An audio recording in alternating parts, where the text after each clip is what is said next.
yaa ngi ko juñ tout à l'heure après discours 31 bu président Bassirou Diomaye Diakhar Faye duñu gis le premier ministre dem au niveau de Passy bi mu fa demee également il a pris quand même li nga xam ne moo di le contre-pied en annonçant que ne lu jëm ci wàllum reddition des comptes ak la justice moom loolee pàcc la boo xam ne moo il sera intransigeant te poste premier ministre également tënkul ko yaa ngi koy wax fan yëpp mu ngi woon di wër kilifa diine yi mu ngi woon Touba dem na Daaru Musti dem na également fu mel ni fi nga xam ne moo di Xelxom mais Xelxom boobee daf di étape boo xam ne yaa ngi koy junj tout à l'heure parce que bi mu fa demee dem na seeti famille boo xam ne ñoom peut-être yàlla dafa def kenn dal di fa bàyyeekoo ci loolu également mu ñëwaat ci yi nga xam ne rek moo di wàllum reddition des comptes mais ñëwaat également ci wàllum justice des martyrs mel ni que Sonko est intransigeant justement par rapport à ces deux aspects yi nga xam ne tenir na ko te daf ci revenir à chaque fois.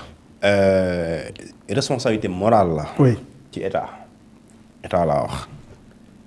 responsabilité morale la ci état wu Sénégal ak képp ku ci toog képp ku fi toog responsabilité morale la ci état nga jéem a xam li xew diggante mars 2021 février 2024 lan la. oui naka la loolu vraiment c'est pas un débat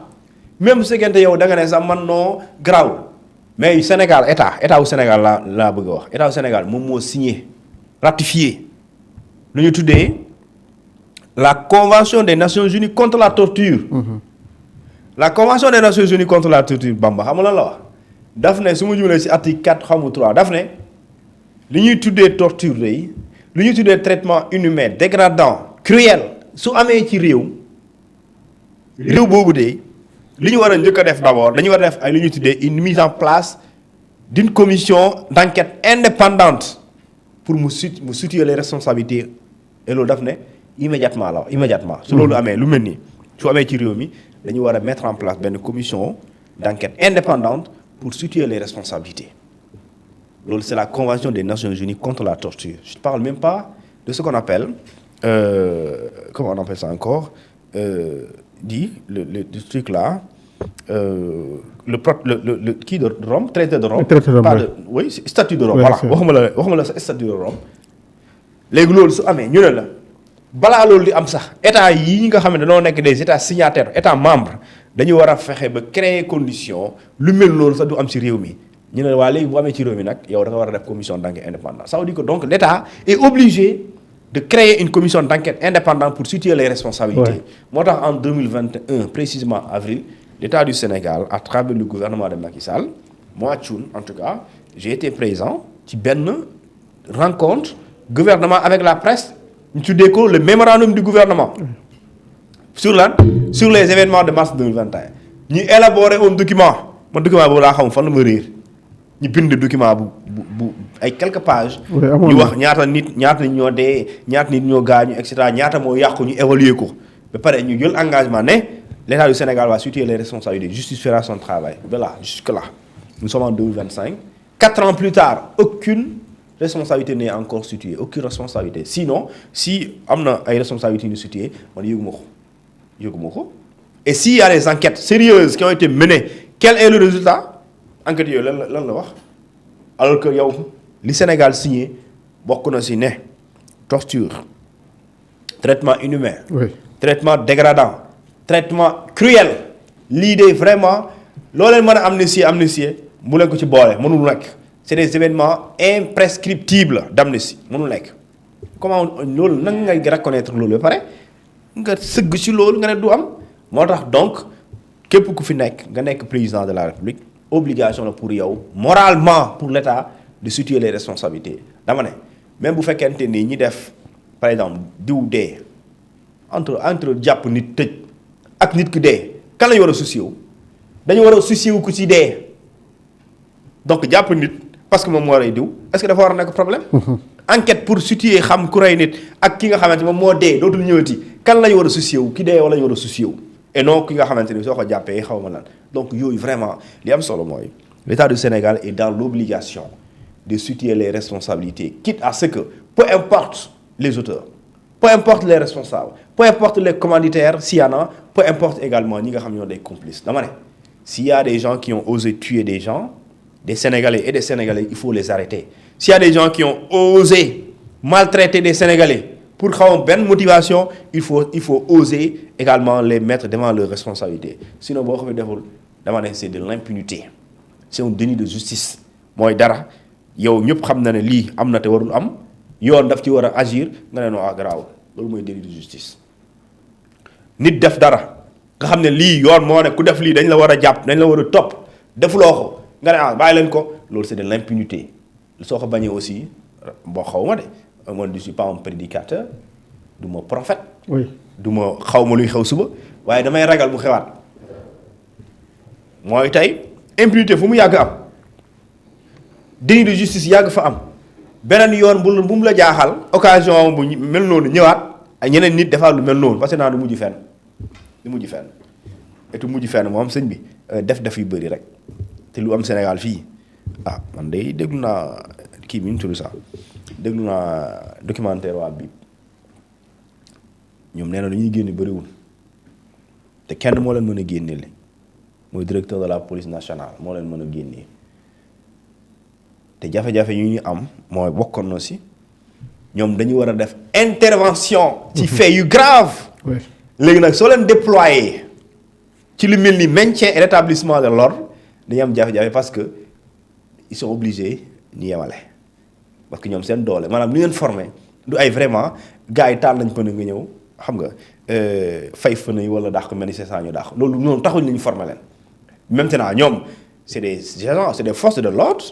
waaye ñoom léegi soo leen wàccee ci terrain boobu ngay leen waaw ñoo leen ngeen dellu ngeen renforcer waa GMI wala direction de la sécurité publique dama ngeen renforcer leen souvent ñoom jafe-jafe bu ñuy am dañ leen yow defal maintien de l'ordre ak rétablissement de l'ordre public léegi su boobaa ñoom te xam nga ne bip na vraiment formé wuñu leen pour loolu critères yi ñuy am ça bon yooyu 12 ans de formation 12 mois plutôt de formation donc bokkul ak GMI donc kon ñooñu bu ñu demee ba di intervenir ci ay événements yu mel noonu dafa dépasser nit ñi donc yooyu je pense que dañ ko war a dem ba leeral ko situer les responsables pour ñu xam lan moo xew léegi nag dara gënul bon nga gis lu jaaduwul nga taxaw fi di ut ay lay léegi nag peut-être que durée bi comme ni ko premier ministre waxee Ousmane Sonko. mais mën nañ gis mënta peut-être gaaw. mais non xam nga par exemple tey Thioune. Bamba suñu waxee Thioune demal Kaolack tout de suite suñu ne Kaolack Dakar c'est plus de 100 kilomètres. mais Thioune pour mu mën ne Kaolack dafa sori il faut Thioune takk dàllam di jéem nekk si yoonu Kaolack sax léegi xam nga tey lu jiitu man damaa jàpp man xam nga sax. quand j'ai entendu que ministre de la justice waxoon na ne am na nee nañ dañuy tijji dossier 2021 bi n'est-ce pas mars 2024. am na courrier bu mu envoyé man lu ma jaaxaloon mooy ba tey ba léegi dafa maa jaaxal parce que dama jàpp ne loolu moo war a am d'abord wala loolu dafa war a am mooy une commission d'enquête indépendante. dans tous les pays c'est comme ça se passe en mais loolu la. waaw léegi su dee man loolu laa jàpp mën naa juum de waaw léegi man loolu laa jàpp parce que man lu ma gis ci àdduna bi yépp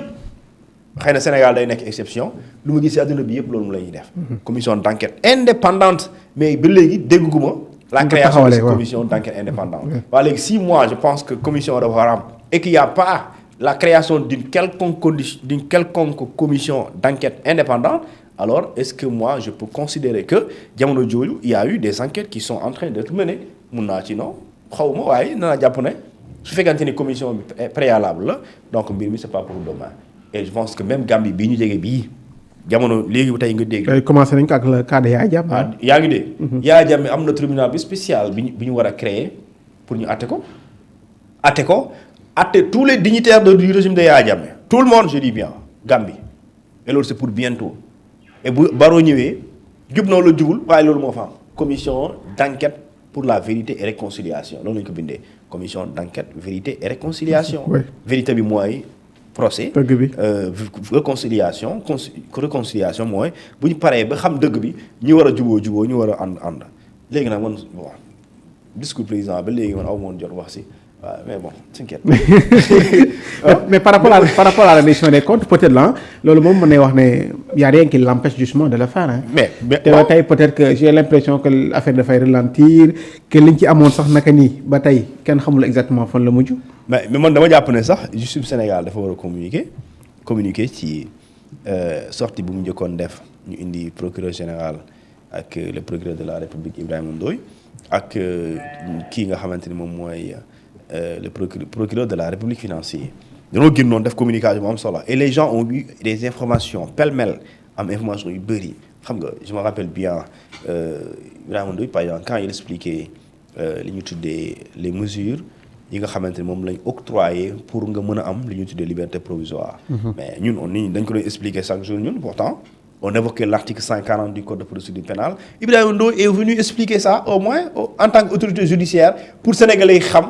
nan la nit mën a ñu toppee nit ay milliards et pare mën ko may liberté provisoire loolu sénégalais mën na ko bañ a xam léegi su boobaa mooy waral sénégalais boobu di comparer sàcc ginaar ak ki nga xamante mooy détourné alalu réew mi wala ku ñu jàpp ne dafa détourné pourtant yoon moo ko prévoir.